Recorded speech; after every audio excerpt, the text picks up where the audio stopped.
my name is Larissa Moore, and this is my final speech presentation.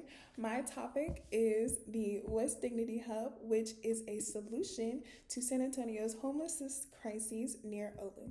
And so my specific purpose is to persuade the audience that homelessness on the west side of San Antonio requires immediate and community-based action, and that creating the Westside Dignity Hub, supported by an OLLU student partnership program, of course, is the best and most practical solution to this issue.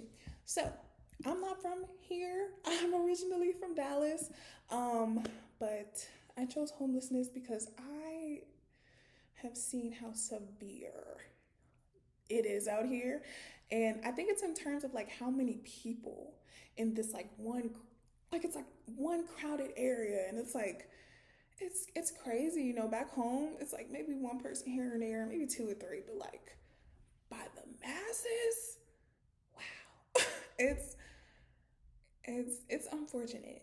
These people look like they've had the lives drained out of them. They're struggling to find food, warmth. It's getting cold outside, like water. I've seen a homeless person who looked mentally unwell, but that's just what it appeared to be for me, digging in a trash can, looking for something to drink, drinking whatever was left in a bottle, and then throwing it towards someone, but it like landed in the middle of the street, and he like yelled. It's a lot. It's a lot. It's not crazy. It's just a lot. And they need help. And so that's why we're here. Okay? So San Antonio's unsheltered homeless population has grown dramatically. The West Side contains some of the city's highest concentrations of poverty and unsheltered residents. And while there are existing services, and they are valuable, they are limited and sometimes hard to reach. And many people avoid large shelters because they normally come with more rules, and they don't want to leave their belongings behind, trying to get signed up to be in the shelter. They don't half the time have ways to get there. The distance and many other barriers create two crises at once. It's a crisis of resources and a crisis of dignity. Being your own person, but still needing that extra help. So when people can't access basic necessities like showers, a place to put their belongings, a safe place to charge their devices if they have any, they can't apply for jobs, they can't attend appointments. No one talks to them daily, except unless they're around other homeless people. But this sense of isolation is very negative on a person's well-being altogether. And research shows that social isolation leads to higher mortality risks anyway. So that's not very good. Lack of connections, lack of resources, lack of dignity. It's very overbearing.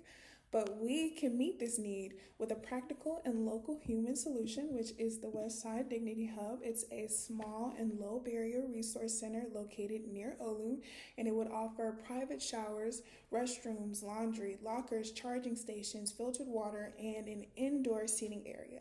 And the hub would also include on-site case management to help replace IDs, fill out job applications, apply for benefits, and connect residents to mental health care. Maybe even find a place to live or two. But critically, this is not only about facilities. Again, that mortality risk because of the social isolation, we want to nip that in the bud too.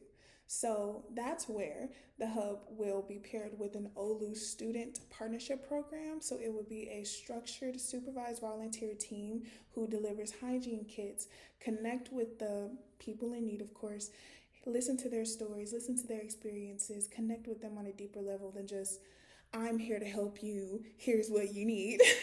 Help with paperwork, undertrained staff, of course, and support the hub's daily operations, sweeping the floor too, never know, never hurts. The partnership is modeled on successful micro-hub projects across Texas and draws on best practices from national homelessness strategies. It's been done before, we can do it again. So, in one case, we do nothing. We just leave these people to live their lives, They become sicker, more isolated, and the crises continues in emergency rooms, and mental health care providers will probably have to deal with these people in the worst way possible. But in the other case, we stand up, we step in, we open up the hub, people get to shower, people get to store their belongings, they get to take care of themselves, fill out job applications, meet new people. Students gain the opportunity to serve others, forming more human connections that reduce that isolation, and neighborhoods become cleaner and safer, not because people were pushed or forced off the streets, but because we stepped in, built a bridge, filled the gap, and got these people in a better position to help themselves. That's all they need. So, the way we could start this, you sign up for the student partnership program if you do attend OLLU, commit to a weekly or maybe monthly shift. You join the hub committee to petition OLLU administration to provide a pilot site or seed funding. Gotta get the money. Donate hygiene kits or volunteer at partner nonprofits. So again, nearby we have Corazon Ministries, which is up and running, and Haven for Hope, which is up and running. And I think they're about like 15 minutes from here, either direction. And yeah, pretty simple. So the Westside's crisis is both logistical and moral. Building the Dignity Hub and mobilizing students is a feasible, local, and compassionate policy, and we can begin this now, okay? These neighbors, these people we see on the streets, they're not problems to be ignored. They're people to be dignified, and let's make OLLU a campus that acts, okay? Let's start here. Thank you.